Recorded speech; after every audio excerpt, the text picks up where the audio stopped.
राजस्थान के चित्तौड़गढ़ में जोहर मेले का आयोजन होता है और आज भी होता है। चैत्र कृष्ण पक्ष एकादशी को जोहर मेले का आयोजन होता है और इसी दिन हजारों वीरांगनाओं को श्रद्धांजलि दी जाती है। लेकिन क्या आप इस मेले के आयोजन की कहानी को जानते हैं? राजपूत स्त्रियों की कहानी सुनने के बाद आपको भारतीय होने पर गर्व होगा। आपने प्रसिद्ध रानी पद्मिनी का नाम सुना होगा और इन्होंने क्षत्रिय कुल की रक्षा के लिए अपने आप को आग के हवाले कर दिया था। जब 1303 में चित्तौड़ की घेराबंदी की गई और राजा को धोखे से मार दिया गया, जिसके बाद राजपूतों के सम्मान को बचाने के लिए रानी पद्मिनी ने अपनी हजारों सखियों के साथ मिलकर जोहर कर लिया।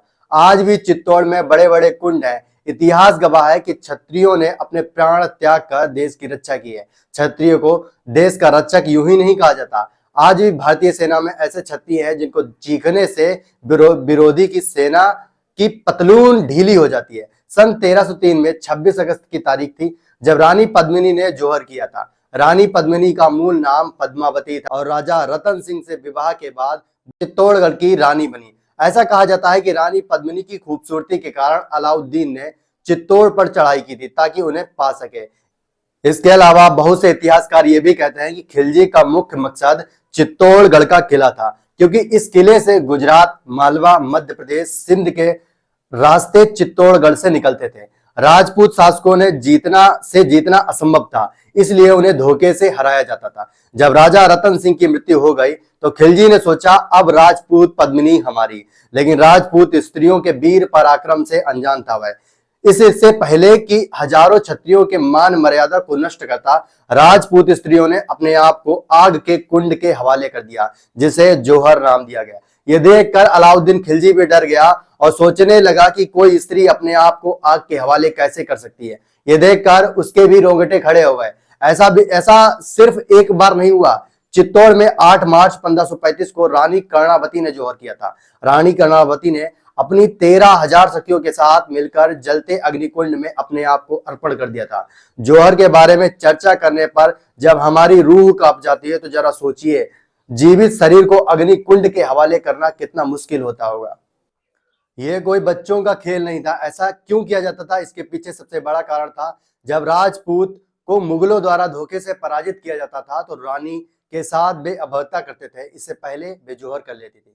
कई बार कुछ दासियों को जोहर करने से बच जाती थी तो उनके साथ क्रूरता की जाती थी और उनको मारकर उनके शरीर को काट डाला जाता था। मुगलों के द्वारा ऐसी दशा से अच्छा वे अपने शरीर को पंच तत्व में विलीन करना ज्यादा बेहतर समझती थी।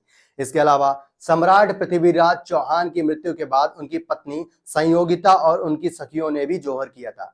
राजा पृथ्वीराज चौहान मात्र 15 वर्ष की आयु में सिंहासन पर बैठे थे। इसके अलावा इनके पराक्रम से हर व्यक्ति वाकिफ है। इसके अलावा यही वो सम्राट थे जो किसी व्यक्ति को आवाज को सुनकर अपने तीर से हिट करने की क्षमता रखते थे। आपको तो ये तो बताया जाता है कि पृथ्वीराज चौहान को मोहम्मद गौरी ने हराया था, लेकिन क्या आपको ये कभी बताया गया कि मोहम्मद गौरी को 17 बार पृथ्वीराज चौहान ने हराया था और अपनी दरियादिरी के कारण ये हारे।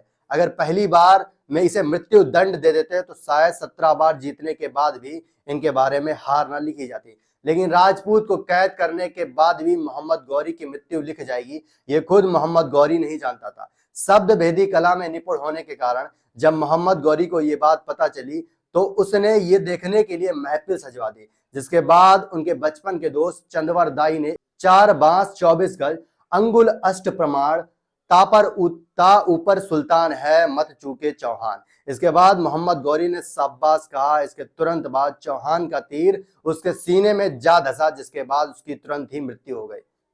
पृथ्वीराज ने अपना बदला ले लिया। उनकी आंखों में गरम सलाखें डालकर उनकी आंख फोड़ी गई थी। क्षत्रिय न कल हारा था और न आज हारा है। आज भी क्षत्रिय देश की रक्षा में एक बड़ी भूमिका निभा रहे हैं।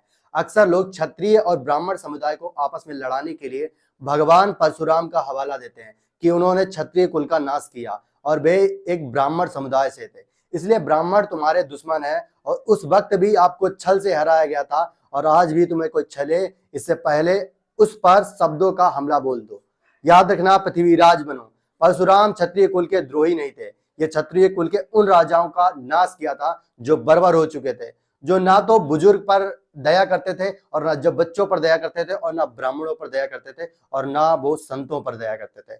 ऐसे राजाओं का नाश करने के लिए भगवान विष्णु ने परशुराम अवतार लेकर, जिसके बाद भगवान परशुराम ने क्षत्रिय कुल के बच्चों, अच्छे राजाओं और बुजुर्ग को छोड़कर पूरी पृथ्वी से बुरे राजाओं का अंत किया था। इसलिए भगवान परशुराम हम सब के लिए पूजनीय है।